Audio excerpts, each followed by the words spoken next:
How to deactivate Facebook account. What we'll do is we'll open our Facebook account, and after opening our Facebook, then we will go in our menu, and after going in our menu, we will simply scroll down a bit and we'll see settings and privacy.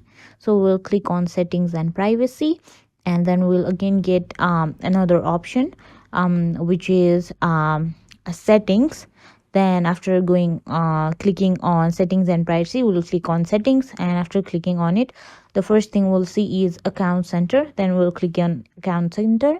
After clicking on it, we will get a lots of options there, which is where we'll click is personal details.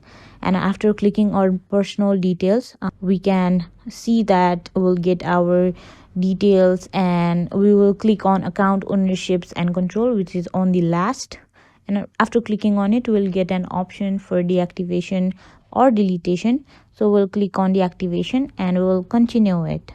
And after continuing it, we'll have to add our account's password.